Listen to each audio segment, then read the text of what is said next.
This episode of Bullet Heaven was made possible with a copy of the game provided by Limited Run. M2 Shot Trigger's Collector's Editions have yet to really disappoint, and Limited Run Games has shooting games covered yet again with another excellent release, this time for one of Cave's more obscure titles. The Dangun Feveron Special Edition for PlayStation 4 is a real eye blaster thanks in no small part to its highly reflective holographic box, and its contents are just as great. Front and center we have the game itself, followed by an optional, classy steelbook for those that dig that kind of thing. Following closely behind is a double CD soundtrack containing not one, not two, but three versions of Dangun Feveron's OST.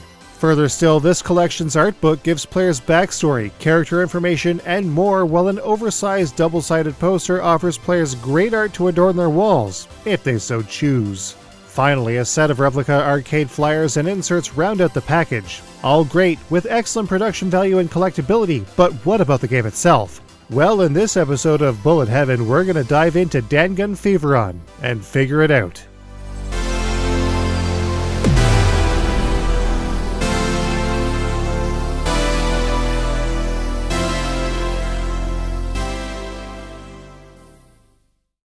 Ready, go!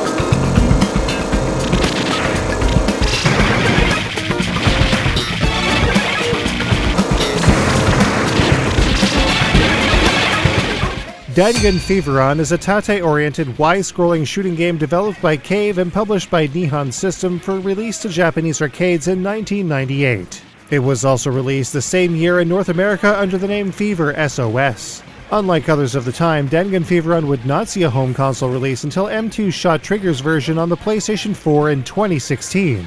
In 2018, it would be translated and released worldwide for both PlayStation 4 and the Xbox One. Finally, Limited Run Games would release the 2018 English version physically for the PlayStation 4 in late 2021. Dangun Feveron doesn't share much in common with the bulk of Cave's other releases, making it fairly anomalous with a style all its own. So let's take a closer look.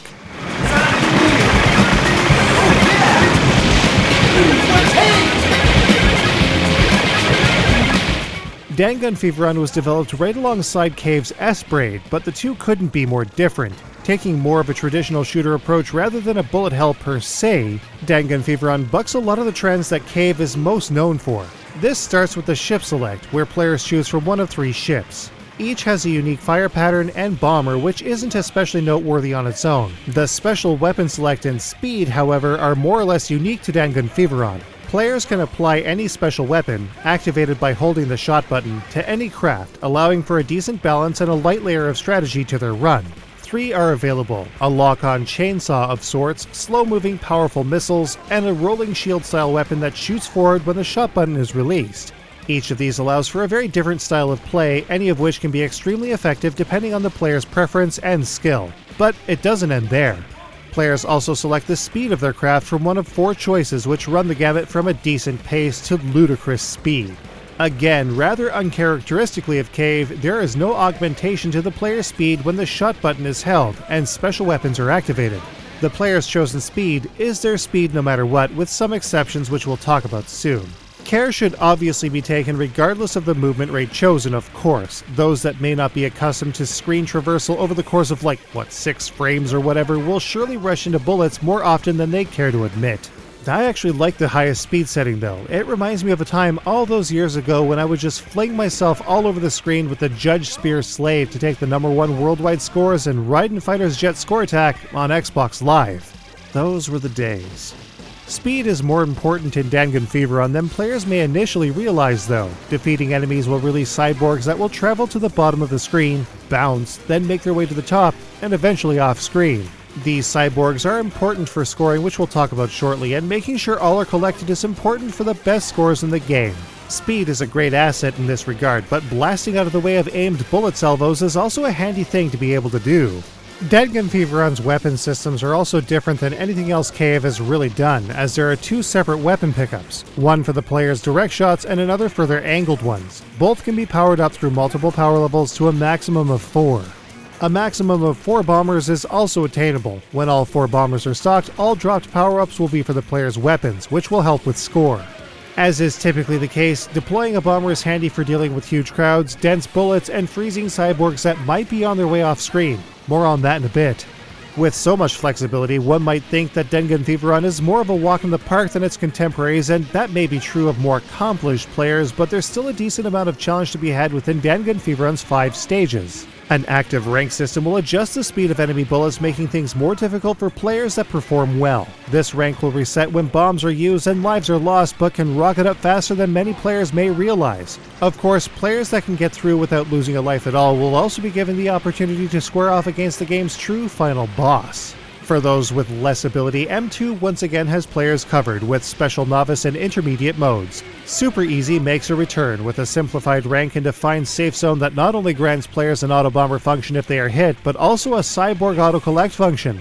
Additionally, holding the main shot and full auto buttons will reduce the player's speed like any other cave game. This mode will be a walk in the park for even lower intermediate players, but super fresh newbies can still get a taste for Dangun without the dense challenge that the normal arcade mode sports. Next up, Fever Mode is similar to Super Easy in a lot of ways, as it too features a safe zone with an auto bomber. Cyborg collection is also automatic and players will get a boosted score through the SOS system. Additionally, extends are also much more frequent, as are bombers. Finally, a custom mode allows players to really dial in all kinds of functions and features, including extend requirements, whether cyborgs slow down when they bounce, allowing speed slowing, and much more. A number of base modes can also be loaded in and tweaked to the player's liking. All in all, there's a lot of game to play here, not to mention a hefty challenge for intermediate players to chew on. In general, it also plays very, very well. The awesome M2 widgets also add a huge amount of situational awareness to the whole thing, giving players insight into their score, what kinds of bonuses to expect, offensive power values, extend information, stage score progression and tracking, controller input information, and more. We would have liked a set of stage maps or enemy information as was found in Mahou Daisakusen, Ketsui Destiny, or Kyukyoku Tiger Heli, but this is good too. There are even secret characters in the form of Uotaro and Poco, ultra-fast cats that have no bombers and a fixed power level but have variable switchable fire patterns, and they're real noisy. Dangun Feveron is definitely in a class all its own where cave shooters are concerned, and we have to say it's one of Cave's best early entries. Still not top 5 when you consider Cave's later stuff, but still great nonetheless.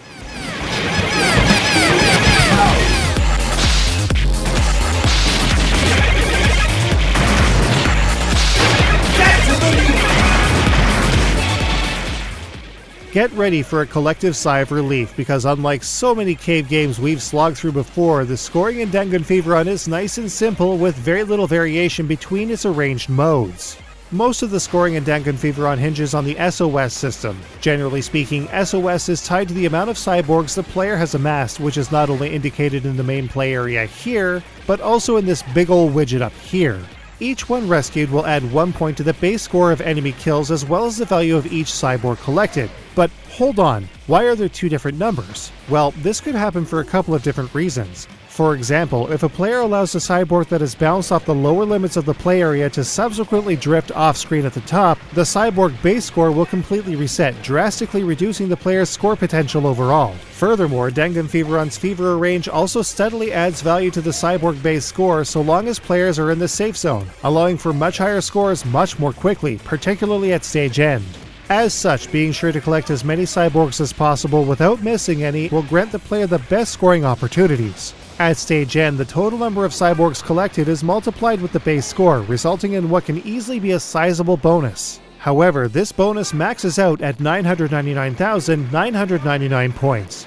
There is also other ways that players can boost their base score and cyborg count though.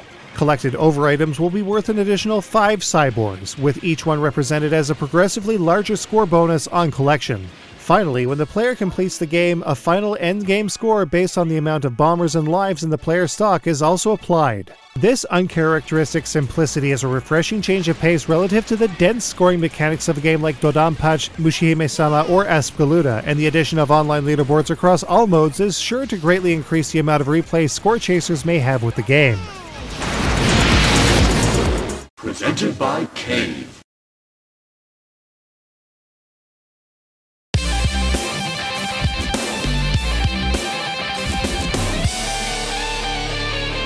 Dangun Feveron. The presentation of Dangun Feveron may not exactly be its greatest asset, especially at first glance. Its visuals, for example, are pretty vanilla on the whole. The ship designs are fairly by the book for a typical shooter that takes place in a setting of the space variety, the enemies are fairly by the book of a game of the same type, and the bosses are, you guessed it, more or less what one would expect of a game of this type. By the what? Yes, the book. By the book.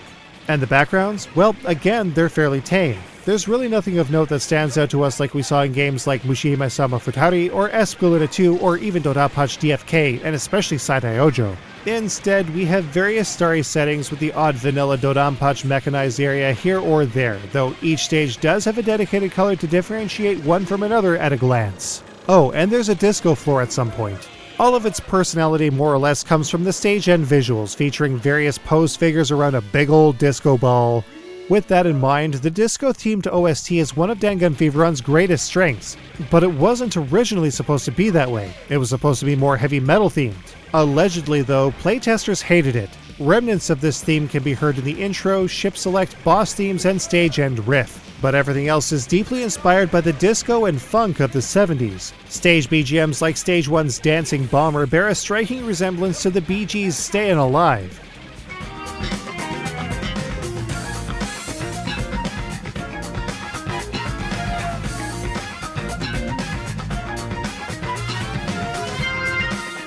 And Stage 5's Disco 999 reminds us an awful lot of Boney M's Daddy Cool.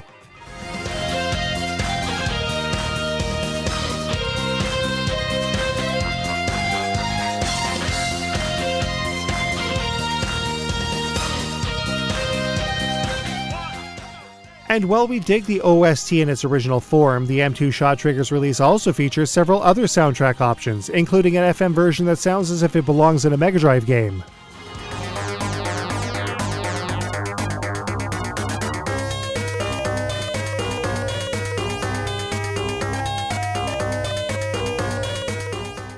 Not to mention the excellent VIP arrange with its subtle techno undertones.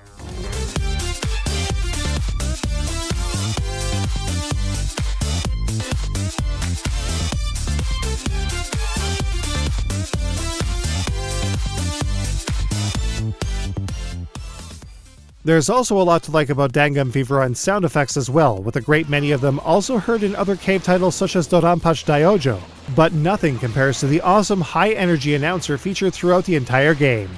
English menus, a wide variety of screen and sound options, ending translations, control options, and a great set of trophies round out the rest of the presentation. So how does the M2 Shot Trigger's Dangun Feveron stack up? Let's take a look.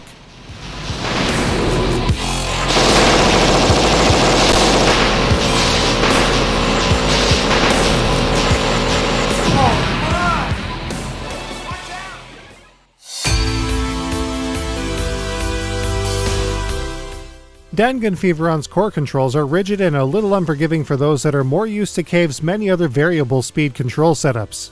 With a mode that will work for any player, a great challenge can be had by anyone that fires up this game. Dangun Feveron stages aren't especially short, but its 5-stage set feels ever so brief. There's a decent amount of replay thanks to its online leaderboards though.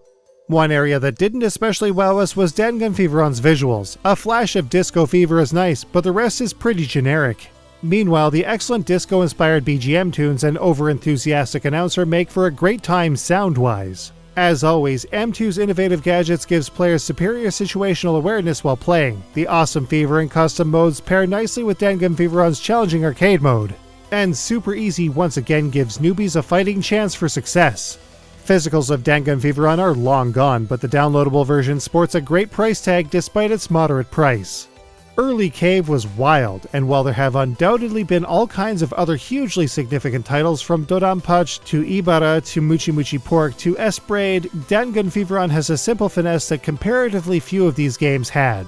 In the modern space, M2 does it again with a robust presentation and modern quality of life improvements that make Dangun Feveron a great throwback to a relatively simpler time. Dangun Feveron comes highly recommended. You can get a copy of Dangun Feveron on the PlayStation Network or the Xbox Store for about $40 US. So, how about some great indie action? Hot off the heels of Indie 3 2021, Indie 3 2022 should prove rather interesting with another batch of great independently developed goodness. We also have a pair of rather in-depth projects in the works coming soon on the channel. We'll see you all in the next episode.